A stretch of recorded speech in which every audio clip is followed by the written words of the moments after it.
What's going on, Akiya Hunters? Welcome back to another episode of Akiya Vlog, where I'll show you abandoned or empty houses in Japan and show you the process of renovation if it requires renovation. And today I'm going to show you a house I featured before, and it's been a couple months since my first visit. One of my clients actually ended up closing on this property. Yeah, the renovation is about to be done, and I wanted to come here and see the progress. I'm in Kamioka. It's about 15 minutes away from the station, and the property is just up on this hill. It's that one, you see? Anyway, this one has a really nice view, especially from the second floor. Hey, I definitely needed work inside, but the outside looks pretty nice. I think the previous owner did some work on the outside, so it looks pretty nice. It doesn't look like a typical abandoned house from the outside. But let's see. So this is what the outside looks like. All right, I'm gonna show you what this property looks like right now. Okay, let's go in. お邪魔します. All right, immediately see the difference. It's a little bit dark. I'm gonna see if there is light. Oh, here you go. All right, as soon as you walk in, there is a washroom, and I think I heard the toilet gets activated. Okay, nice. So I remember this first room. Okay, wow, nice and bright. And if you open this up, it's even brighter. Okay, so this could be, I don't know what you use this for. Maybe a chill room, it could be a bedroom for sure. And then again, we're back in the kitchen area, dining area. Yeah, you could put a lot of things here, maybe a fridge. Yeah, they cleaned up the kitchen. I wonder if they're gonna clean this or paint this one. Here is the bathroom. Okay. Nice and clean feel. Fresh smell. Okay, so this is the main room, living room. Wow, it is spacious. I think this was a tatami room, if I remember correctly. And then, yeah, see this view. Oh yeah, plants are growing fast. Yeah, it's been rainy, and with the rainy season coming up, yeah, that needs to be taken care of. All right, so let's go to the second floor. The second floor is where the view is. And I remember, I think this door had like a calendar with a bunch of holes. And I can already smell the tatami. Yeah, there you go. So, 6 tatami mat, Japanese style room, purple sliding doors. Nice touch. I just love this smell. Okay. And then if you go in here, there's a Western style room, tiny room, small room. Oh yeah, I remember. If you go in here, this is a money shot, and this is where you get the view of Kamioka. Okay, this is where I just walked up. Okay, very nice. So that was a walkthrough of the renovation that's about to wrap up. You know, I think overall it looks great. Definitely transformed into a rentable, livable place. And with the outside that looks like this, I'm confident that, you know, it's gonna be rented fairly quickly. So in case you missed the initial episode where you know, I share the numbers and, you know, a little bit more about this property, let me review that for you. So what I really like about this property is the location. It's 12 minutes, 15 minutes from Kamioka station, depending on which direction you're going. It is uphill coming up, but going down is downhill, which makes it faster. Kamioka station is one of the biggest train stations in Kanagawa Prefecture. I think it's like number top 15 or something out of hundreds of stations, right? Yeah, I've spent some time there in the last few months, and it's huge. There's restaurants there.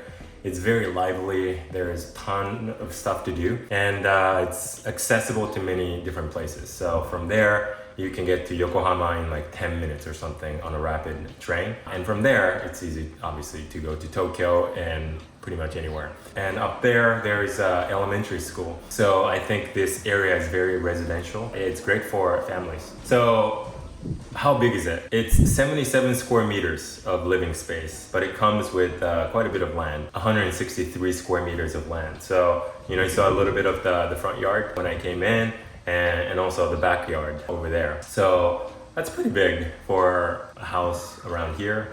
And 77 square meters is, I think, pretty average, but it does come with 4 rooms. So, I mean, this, you know, 3 separate rooms on the second floor and 2 rooms. I think I saw 2 rooms down there too. So, which makes it 5 maybe. But yeah, there's, you know, you can use this area as, I don't know, like an exercise, just chill room, meditation room. I would probably make the tatami room bedroom, maybe guest bedroom. There are quite a few rooms, so I think that's good. So the only catch is that this property is non-rebuildable because of the location. It's not connected to, this is I think considered as just a path, unregistered, you know, path or stairways. The idea is, you know, in case of emergencies, fire trucks and ambulances cannot come here directly to the house. So that's what makes this property, I think all properties here on this staircase, non-rebuildable. So does that mean you cannot rebuild or demolish and rebuild? Technically, no, but you could do quite a bit to fix it, you know? So I think that's the thing. I mean, if you really think about it, this was built in 1972.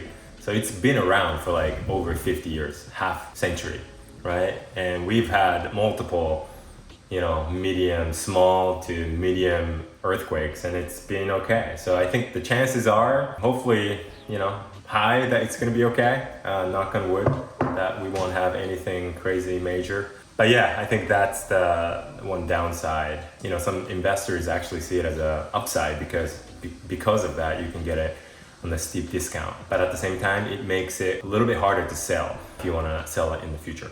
So this Akiya was purchased by one of my clients. Yeah, they took an action really quickly after I did the walkthrough, and I knew this wasn't going to last, and I'm so glad that, you know, they got it. So what did they pay for this? I think the asking or purchase price ended up being like 7 million yen, and, you know, costs associated to it. So like, you know, closing costs, judicial scrivener fees, property taxes, and all that stuff. I think that was like 1 million. And I think they spent about around 3 million for the renovation. There was quite a bit to do, even though it was mostly cosmetic renovations. You know, I believe they kept the toilet and the kitchen, so it's mainly cosmetic, but you know, there's still quite a bit to do. All in all, 11 million, I believe, was the all-inclusive so far. Yeah, so 11 million is, how much is that? Like 11 million is probably like 75 grand. I'll put the calculation, but you know, far less than 100 grand for the whole thing, right? With the renovation. And the expected rent, I think it's gonna be around like 105,000 yen per month. You know, it's approaching the 1% rule. I believe it's like, you know, 11 point something percent yield, which is, I think in this area, it's pretty solid, right? This is a very attractive, competitive area. So just owning, you know, something here, I think there's a lot of value in it. And, you know, trying to get that kind of, you know, 1% rule is pretty big. So yeah, I think this house is going to be pretty good. And after the renovation is 100% complete, I'm super excited to see, you know, what kind of applicants for renters they'll receive, and you know, hopefully it'll be pretty quick and get a quality tenant who's going to stay here for hopefully long term. That's the recap of this Akiya and the renovation process. Yeah, if you're really serious and if you're very interested in doing the same, buying a distressed empty house in Japan and turning it into income generating asset, we can help. We have a program called Akiya Income Generator, and I put the link below in the description so you can apply. The more information you share, the more we want to talk to you. Just full transparency, we haven't been able to accept all the applications that come through. We can only work with a limited number of clients at the moment. So hopefully that'll be you, and we'll look forward to seeing you. And if you enjoy this episode, I think you're gonna enjoy this one. So watch this next. I will see you in the next one. Thanks for watching.